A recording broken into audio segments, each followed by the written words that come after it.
Audio Jungle.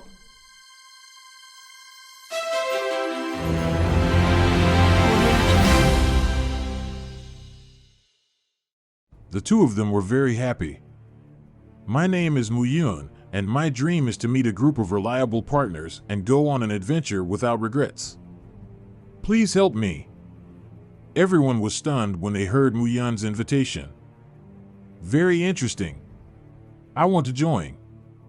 The short-haired beauty hugged Muyun excitedly and introduced herself. My name is Amy, and I served as a navigator in the previous pirate group. Leave the navigation issues to me in the future. Then I'll trouble you with the navigation issues in the future, Amy. Muyun hugged Amy enthusiastically. I didn't expect Amy to be a rare navigator. Now the navigation issue has been solved again. The strong man then walked to Muyun and said, My name is Marius. You can ask me for physical work. I'm very strong. As he said this, Marius also made a gesture to indicate that he was very strong. Muyun happily shook hands with Marius. Nice to meet you, Marius. The handsome chef came over silently at this time and said, Wit, chef. Wit stretched out his hand in front of Muyun. Muyun looked at Wit standing in front of him, smiled and stretched out his hand to shake him. Wit, the food problem on the ship depends on you. Don't make it too unpalatable, I'm very picky. Amy joked on the side. She had noticed this taciturn handsome guy a long time ago.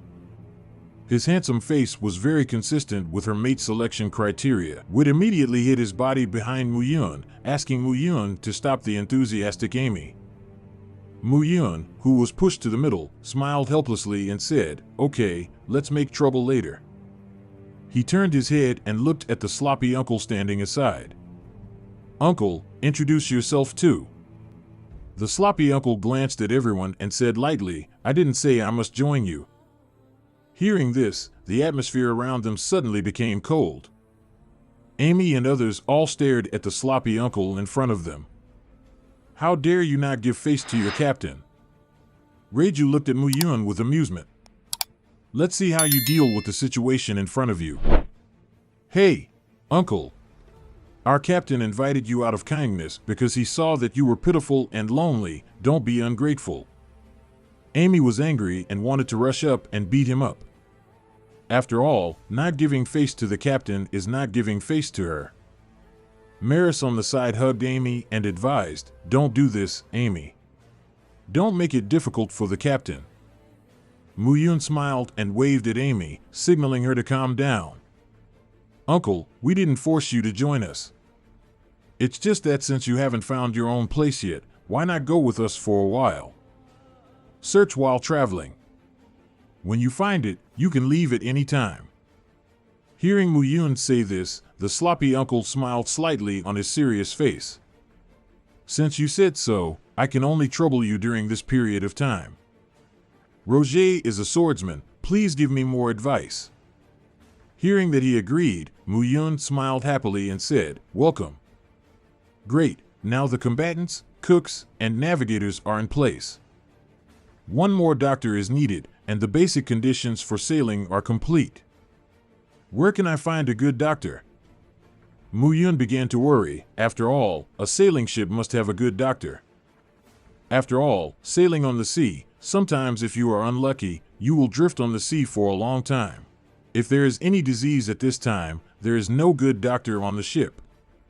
There is only the vast sea around, and you can only die on the ship. If it happens to be an infectious disease, then everyone on the ship will die on the vast sea. So it is very necessary to have a doctor with superb medical skills on a ship. Suddenly, an idea flashed through Muyun's mind. By the way, wouldn't it be enough to invite Reiju? Medical knowledge, I believe Reiju should be involved in the Vinsmoke family. And Reiju's detoxification ability is really amazing. She is the best candidate for the doctor at present. Seeing Reiju standing there blankly, Muyun smiled and stretched out his hand to her, saying, Reiju, join us. Reiju crossed her hands on her chest and did not grab Muyun's hand. The atmosphere froze there. Muyun stretched out his hand and waited for Reiju to grab his hand. Amy and others also looked at Reiju standing there. Seeing the crowd, everyone looked at her, and Reiju let out a breath. She forced a smile on her face, pointed to the auction house behind her, and said lightly, "You should think about how to deal with the group of people inside."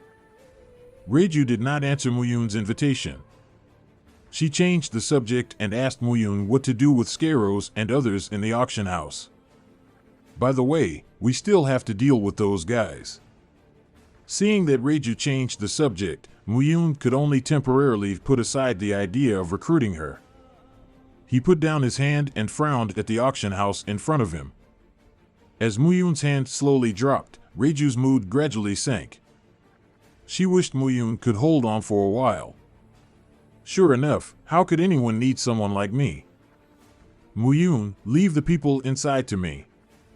When Amy heard that she had to deal with Scarrow's group of bastards, she rubbed her hands and volunteered to make a request to Muyun.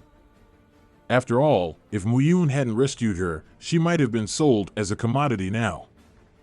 Muyun stretched his body and said, "No need to leave these guys to me. Just let you see my ability as a captain." After that, a cloud rose from Muyun's feet and took Muyun to the sky. "Captain, Muyun!" Suddenly, this happened. Amy and others were shocked and reacted quickly, trying to pull Muyun down from the cloud. But the speed of the cloud's rise was beyond everyone's expectations, and soon Muyun was taken to the sky by the cloud. A large cloud floated over the sky above the auction house at some point. "Don't worry about me." In the cloud, Muyun's voice resounded through the sky. Amy and others were relieved when they heard Muyun's voice. Suddenly, a flash of lightning broke through the sky. The light of the lightning illuminated the clouds. In the clouds, a dark figure was hovering in it. "Look what that is." Amy pointed at the dark figure in the sky in panic. Everyone looked in the direction of her finger and found a terrifying figure flying in the clouds. Roget looked at the figure in the sky, and his face suddenly darkened. "Kaido, why is this guy here?" Hot breath. In an instant, a huge breath of fire descended from the cloud, instantly evaporating the auction house under the cloud. The dazzling light of the flames made Amy and others subconsciously close their eyes. When everyone opened their eyes again, they were shocked to find that the auction house that had just stood there was now nothing left. A bottomless pit was left at the original location, and a blazing heat wave emanated from the pit. This is how it is considered to be completely eliminated. In the sky, a huge black dragon descended from the sky, exposing its figure in front of everyone. Muyun's voice came from the dragon's mouth, and everyone widened their eyes and looked at the dragon in front of them in disbelief. Muyun looked at the people standing there in amazement and laughed loudly. "Ha ha ha ha ha. Let me introduce myself again. I am Muyun. I am the person who ate the fish fruit, the mythical beast, the azure dragon. Ugh. A person with the ability to take the form of a black dragon. Please give me your guidance for future adventures." The people standing on the ground stared at the pitch-black dragon hovering in the sky in amazement. They had seen animal-type fruit ability users before, most of them just turned into cows or horses. But now what appeared in front of them was a real legendary dragon. Just standing in front of him, a strong sense of oppression came over them. "Wait, are you Muyun?" Amy trembled and stared at Muyun in the sky in disbelief. She didn't expect that her new captain could turn into a dragon, and it looked very powerful at first glance. Wit and Maris on the side also opened their mouths in surprise. Reiju was also surprised when she saw Muyun's dragon form. When she was fighting in the auction house before, she had noticed the black scales on Muyun's hands, but at that time, she only thought that Muyun had eaten some ancient animal fruit. Unexpectedly, Muyun ate a fantasy beast fruit. In addition to the ordinary species, there are two rare branches of animal devil fruits. One is the ancient species. Eating this fruit can transform people into ancient or extinct animals. The ancient species is known to be rare in the world. The other is the fantasy beast species. The fantasy beast species will turn the person who eats it into a mythical or legendary animal or character. The fantasy beast species is much rarer than the natural devil fruit. This guy is so lucky. He actually got such a powerful ability. Reiju looked at Muyun in the sky and sighed. After all, devil fruits are treasures on the sea. Ordinary people are very lucky to get an ordinary fruit. In the sky, Muyun gradually lifted the transformation state and jumped down from the sky. Using the ability from time to time, my body and mind really feel very comfortable. Muyun moved his body, feeling the comfortable feeling coming from his body, and sighed. After all, this is the second time he has transformed into a dragon since he acquired this ability. The first time he transformed, he experienced a big battle and had no time to experience it slowly. But this time, after he changed back from the dragon form, he could clearly feel a breath of life in his body, constantly strengthening his body. Sure enough, the strengthening of the fruit ability still needs more use. Muyun, you are so cool. Suddenly, Amy rushed to Muyun excitedly. Her eyes lit up, and her hands kept rubbing Muyun's body. What are you doing? Are you a hooligan? The sudden situation caught Muyun off guard. He quickly reacted, immediately slapped Amy's hand that was stroking his body, and took a step back. Even though Muyun slapped her hand away, Amy did not get discouraged. Her eyes were shining, and she pounced on Muyun with a squinting look on her face. Captain, just obey me. No. Muyun quickly pulled Mara standing beside him and dodged Amy around him. Watching the fight between the two, Uncle Roger standing on the side kept frowning. Why did Muyun become like that? Obviously, that posture was unique to the monster Kaido. He had seen Kaido from a distance turn into a giant green dragon, hovering in the air to fight. The terrifying sense of oppression and fighting power still made him remember it vividly. Now Muyun has turned into a dragon with the same posture as Kaido. Roger muttered in a low voice, "Can there be two fruit abilities?" After playing for a while, Muyun was helplessly caught by Amy. He could only let her do whatever she wanted to him. Suddenly, Muyun thought of an important thing. Damn, the spoils in the auction house haven't been looted yet. My first development fund is still there. He quickly looked at the auction house. The original location of the auction house is now empty, leaving only a pit emitting heat. No, my money. Muyun screamed miserably and fell to the ground crying in despair. Why was he so impulsive? The money hasn't been moved out yet. What should I do with my startup capital without that money? Looking at Muyun lying on the ground, Amy and others came forward to comfort him. Don't be too sad, Captain. If the money is gone, we can earn it again, don't worry too much.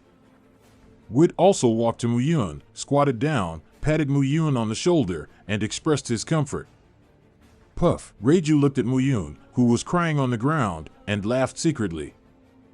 This was the first time she laughed out loud from the bottom of her heart. Muyun heard the laughter and looked up at Reiju. My spoils are gone, and you are still gloating. Sorry, I really couldn't help it. Reiju controlled herself and restrained her laughter. Don't worry, your money is not burned. I have already moved those things out. As she spoke, she walked to the wall. A pile of items wrapped in black cloth was piled up by the wall. Pulling a corner of the black cloth, Reiju suddenly tore off the black cloth on top, revealing the treasure boxes placed under the black cloth. My money. Muyun's eyes lit up, and he quickly rushed to the treasure chest and hugged it tightly. He didn't expect that Reiju had already moved these treasures out of the auction house. Amy and others also came to the treasure. Gold coins were shining, and among these treasures, there were some weapons scattered there. My gun is here too. Seeing a musket lying on the treasure, Amy picked it up in surprise. She picked up the gun and kissed it excitedly. My sword is here too. Roget pulled out a seemingly ordinary sword and held it tightly in his hand. Suddenly, a burst of hurried footsteps came from a distance. The sound was deafening. Muyun and others turned their heads and saw a well-equipped army rushing towards them. The leader was Baron Moss, who had escaped from the auction house before. Baron Moss, who was in the distance, saw the treasure box in Mu Yun's arms from a distance. "Take your hands off my treasure, untouchables." He would not allow others to touch the treasure that belonged to him. Seeing the mountains of treasures at this time, Baron Moss had lost his mind. He didn't notice that the auction house that originally stood there was now only a big pit. He didn't even think that Scaros and others had arrived there. Now, there were only those treasures in his eyes. "Soldiers, charge! Tear up those hateful thieves!" Yes. After receiving the order from Baron Moss, the army quickened its pace. "Mu Yun, what should we do? Should we fight?" Amy raised the pistol she had just found and walked to Mu Yun and asked. As long as Mu Yun gave the order, she would immediately shoot and kill the leader, Baron Moss. Wit also picked a knife from the treasure and prepared for battle with a serious expression. But at this time, Roger did not draw the sword on his waist. He looked at Mu Yun seriously, want to know how Mu Yun was going to deal with this situation. Mu Yun glanced at the army that was about to rush over and laughed as he carried 2 boxes of treasure on his shoulders. "Nonsense, in this situation, of course, we should retreat. Everyone, take the treasure and move towards the port." After hearing Mu Yun's decision, Roger's serious expression relaxed. If Mu Yun had decided to fight with the soldiers, he would not have helped. After all, the justice in his heart did not allow him to attack innocent people.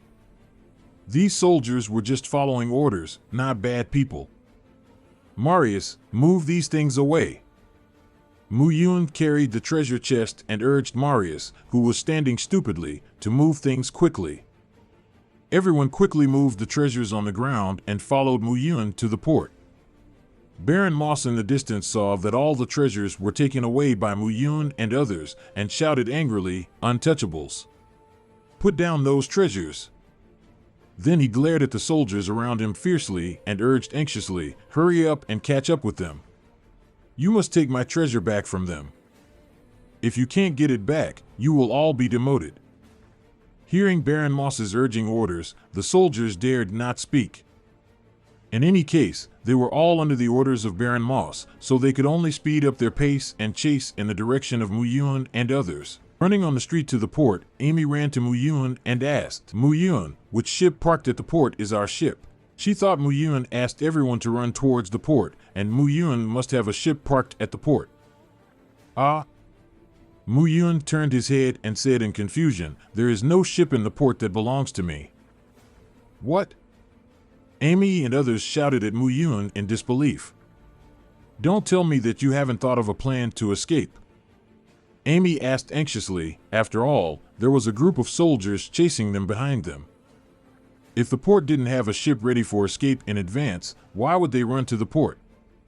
Looking at Amy's anxious expression, Mu Yun grinned and said, "Don't worry, Amy.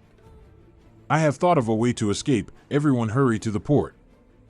Hearing this answer, Amy was still a little worried, but there was no way. She could only listen to Mu Yun and move towards the port. After all, Mu Yun is the captain now. Everyone could only speed up and move towards the port. At this time, at the port, a dark schooner slowly sailed into the port. On the flagpole of the schooner, a dark flag with a white skull printed on it was flying. "Guys, I've already found out. Today the town is holding a celebration, and all the rich people are gathering here. Now is the time for us to reap the harvest. Guys, follow me. The financial report is waving at us." A ferocious-looking bearded man wearing a captain's hat stood on the bow, shouting passionately to the crew standing on the deck. Hearing the bearded man's words, the crew all picked up their weapons and cheered excitedly. It turned out that the town's celebration not only attracted the scum like Scaros, but also attracted the pirates sailing around.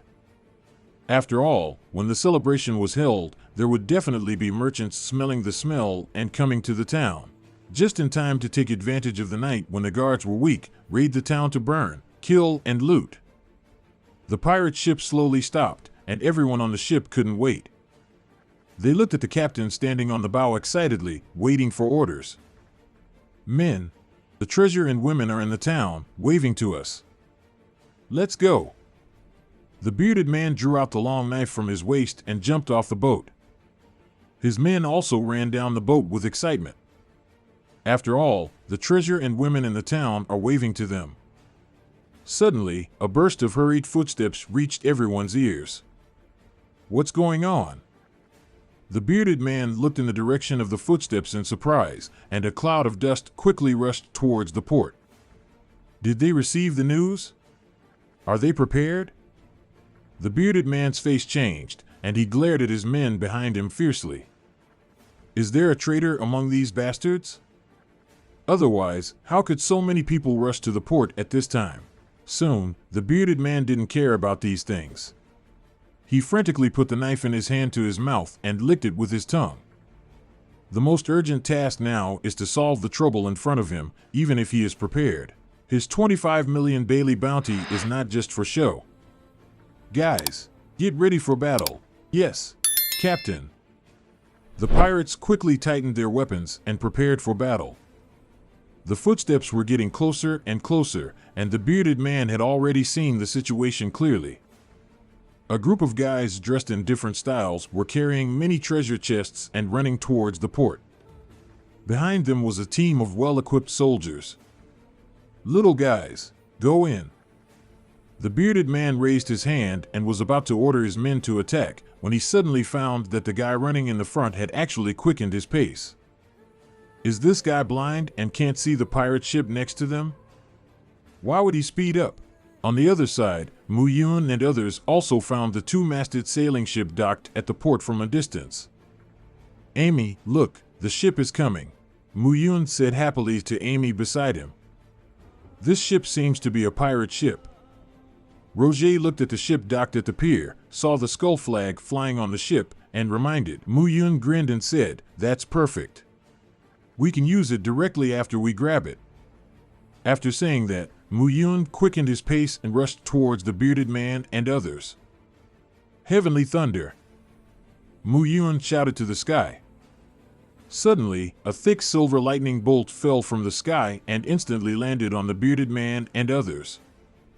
Ah! The lightning bolt's strong current made the bearded man and others twitch constantly. Soon they spit out a wisp of black smoke from their mouths, and a smell of barbecue emanated. How could it be like this? The bearded man looked incredulous, and his beard was also burnt by electricity at this time. He trembled with his hands and fell down unwillingly. The younger brothers around him also lost consciousness and fell to the ground at the dock. Mu Yun passed by them carrying a treasure chest.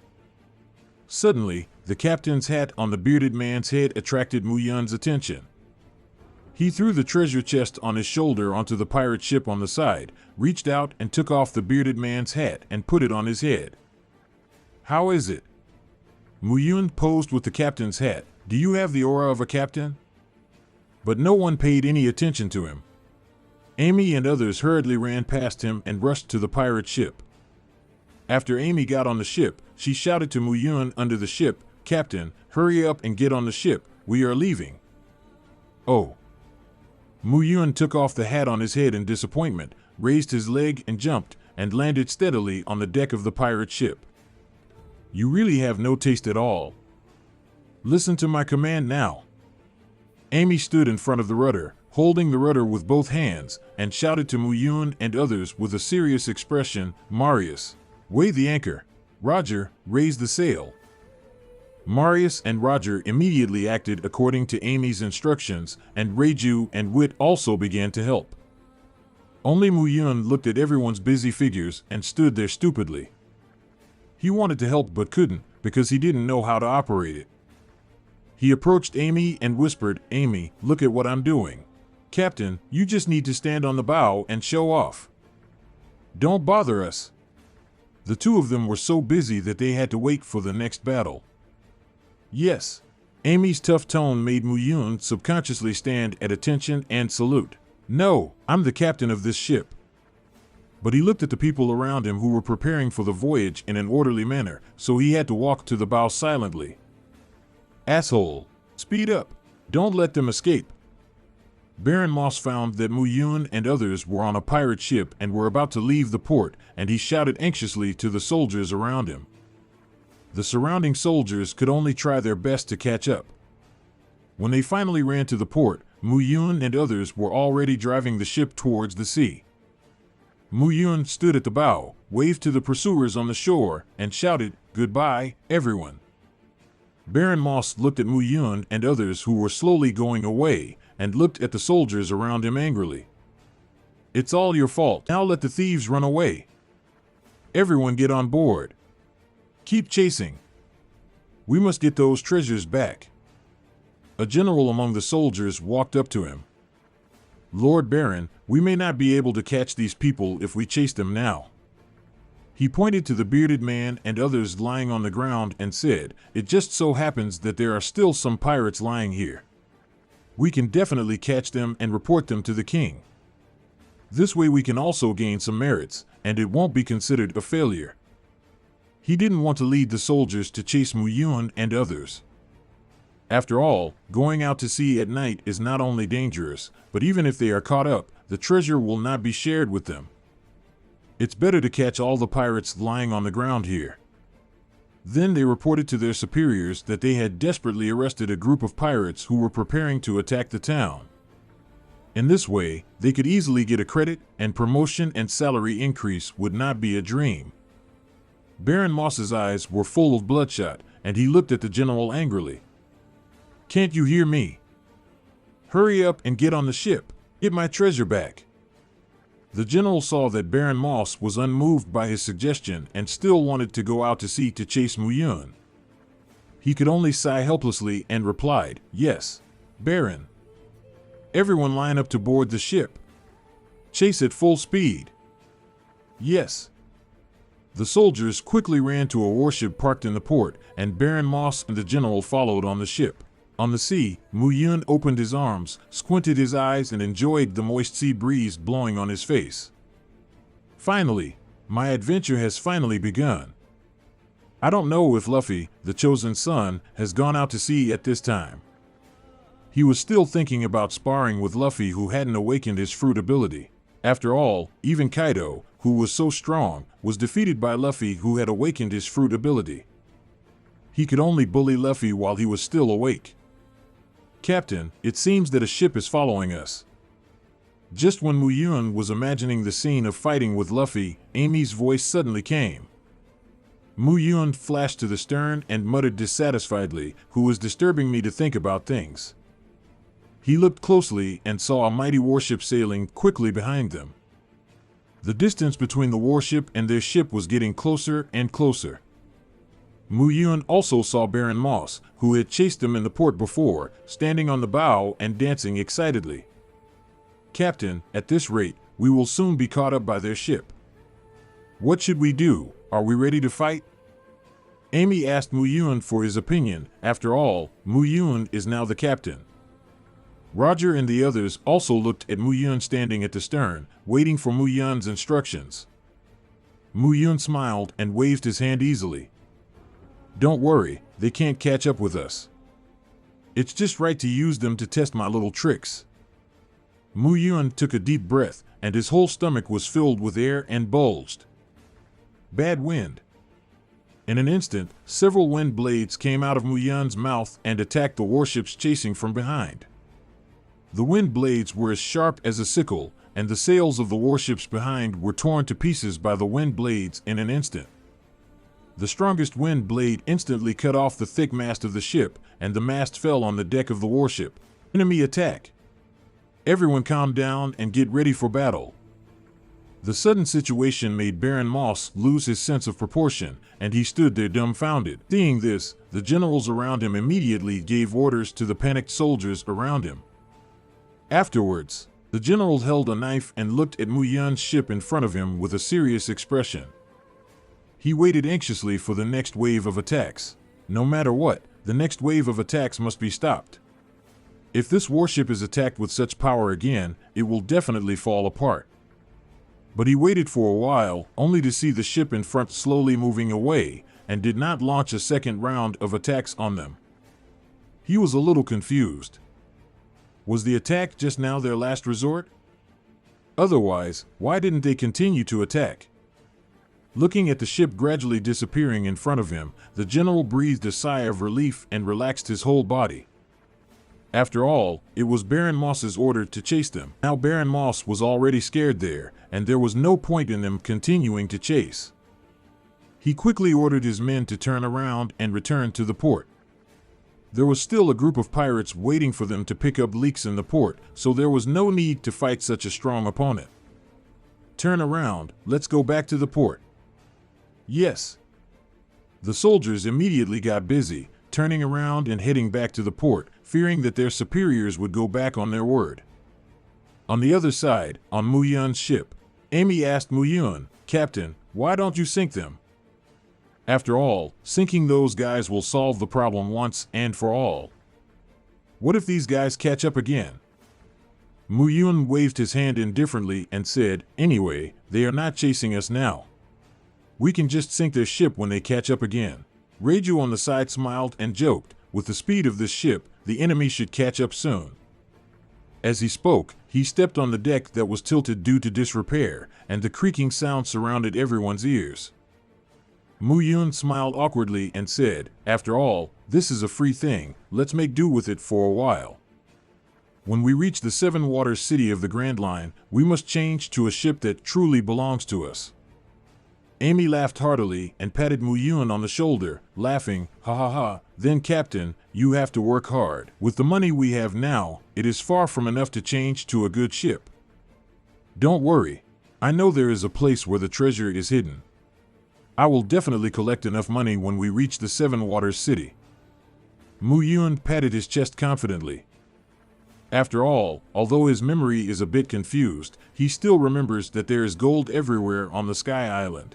As long as the gold is brought down, let alone one ship, even if you buy 3 or 4 ships to drive in turn, you can do it. When I think of the dazzling gold on the Sky Island, Mu Yun can't hold back. Everyone, a bright future is waiting for us. Set off to the Grand Line. The two of them were so busy that they had to face each other. Let's have a party, everyone. Celebrate the official establishment of our pirate group. Mu Yun shouted excitedly, hugging the standing Wit. "Wit, please prepare some food, let's celebrate." He wanted to celebrate this special day with everyone around him.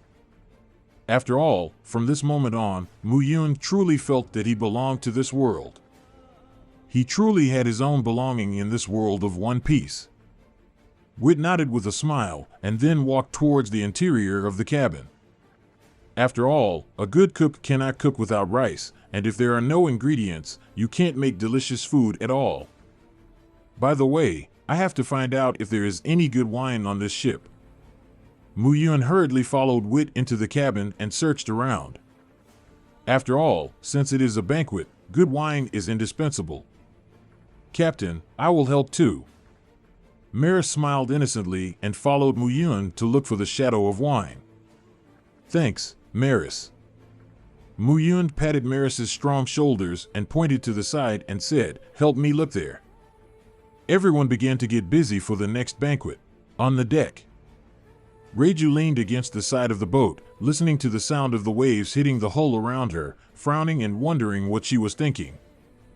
"Then smokes poisonous powder. Why are you following us? What is your purpose?" Suddenly, a voice came from behind Reiju, interrupting Reiju's thoughts. She turned her head and saw Roger holding a katana and looking at her vigilantly. Reiju didn't care, smiled slightly, and replied, "What about you? Why do you want to stay here? I believe that with your strength, you can go anywhere. Why do you stay on this ship?" Roget frowned and said coldly, "You don't need to know the reason. Then why do I have to answer your question?" Reiju put away the smile on her face, glanced at Roger coldly, and walked past him. Roget subconsciously tightened the sword in his arms, and a terrifying momentum emanated from him. The blade was slightly exposed from the scabbard. Under the dark night, the exposed section of the dark blade disappeared in the night. The atmosphere between the two suddenly became tense. Just like a pile of explosive barrels about to be ignited, it would explode instantly with just a little flame. The two of them were in a stalemate for a long time. Just then, Muyun's voice suddenly came from the cabin. "Found it, I found the good wine." Muyun happily walked out of the cabin holding a wine barrel. "Reiju, Roger, come and try it, try the quality of this wine." Muyun's sudden appearance interrupted the tense atmosphere between the two. Roget put the knife in his hand back into the scabbard with a serious expression. Reiju also raised the corner of her mouth slightly and walked to Muyun with her arms folded. "Then give me a taste." As if nothing had happened just now, the two of them tacitly said nothing. Muyun smiled and took a bowl of fragrant wine from the wine barrel, and the rich smell of wine came out of the wine barrel. He handed the bowl in his hand to Reiju, and then took another bowl and handed it to Roger. "You try it first." Roget and Reiju looked at the wine in their hands, looked at each other, and then took a sip. "Not bad. It seems that the pirates before had some vision. They actually bought such pure wine." After taking a sip of wine, Reiju put down the bowl in her hand and said to Muyun. Roget also nodded at Muyun, approving Reiju's answer. "Captain, Wit has prepared the ingredients for the banquet." In the cabin, Amy's voice came from below. She came up from below with the food in both hands and said with a smile, "The banquet can start now." Behind him, Maris held a long table with both hands, slowly followed Amy up, and put the table steadily. Amy put the dishes in her hands on the table, and Wit in the kitchen also came up with a plate of barbecue and set it up. Smelling the delicious food on the table, Muyun's saliva unconsciously slipped from the corner of his mouth. Although he hadn't eaten it yet, at least from the aroma of these delicacies, it must be very delicious. The banquet officially begins with. As soon as Muyun finished speaking, everyone immediately devoured the rich food on the table. After all, Amy and the others were imprisoned by Doflamingo and had not had a good meal. Now they no longer cared about their image and just wanted to fill their stomachs. In the cheerful atmosphere, everyone let go of their guard and raised their glasses to drink happily. "Marius, you've grown so big for nothing, but you only poured so little wine. Fill it up. Fill it up." Marius. "Wit, you're cheating in the finger-guessing game." Wes. "Roget, we agreed to toast. Are you going to feed the goldfish with the rest of the wine in the glass?" Roget. "Amy, don't think I didn't see it. Is your mouth a funnel? Drink half and leak the other half." Amy. "Reiju, don't think I'm drunk. You still owe me a glass of wine." Reiju. Soon, everyone ended the banquet with satisfaction. Marius was honest and didn't know how to avoid alcohol, and his alcohol tolerance was also very poor. At this time, he had been drunk by Muyun and others and lay on the deck. The second person to fall was Roger, the sloppy uncle. Roger seemed to have something on his mind, and drank a lot of wine in the second half of the banquet. Amy and Wit, two old-timers, were still very energetic with their years of experience in avoiding alcohol. They were taking care of the other two drunk people. At the bow, Reiju leaned against the side of the boat, looking at the stars in the sky, wondering what she was thinking. "What are you thinking about here alone?" Muyun walked to her side with a bowl of wine and asked. Reiju shook her head and said, "Nothing. Why don't you continue drinking with them? Seeing you staying here alone, I want to talk to you." Muyun said this subconsciously. Suddenly, both of them fell silent, and Reiju's face flushed, and I don't know if it was because she drank too much wine just now. After a moment of silence, Muyun took the lead to break the atmosphere. "Reiju, I need you." Muyun threw the bowl in his hand into the sea, stared into Reiju's eyes, and said seriously, "I." It was the first time someone said these words to her, and Reiju was a little at a loss. She didn't know how to answer him. At this moment, her heart was full of contradictions. She should have rejected Muyun immediately, but she couldn't say the words of rejection. "Reiju, stay and help me. This ship can't do without you. We need you. Stay, let's freely find our dreams together." Reiju said embarrassedly, "Let me think about it." Hearing her say this, Muyun also knew that he couldn't push her too hard. He got up and walked away from Reiju, intending to give Reiju some space to think about it. Reiju glanced at Muyun's leaving figure and suddenly had an impulse to agree. Suddenly, something seemed to be shaking in her pocket. Reiju's face suddenly sank, and she silently took out a Den Den mushi from her pocket. Reiju, how is the mission completed? A stern voice sounded from the Den Den mushi. The mission is accomplished, father. Very good. Then come back as soon as possible. There are other things waiting for you to complete. Yes, father. After that, the Den Den mushi was hung up, and Reiju silently glanced at Muyun, who was playing with Amy and others on the deck. I really want to agree, but I am not free, so I don't deserve to stand with you.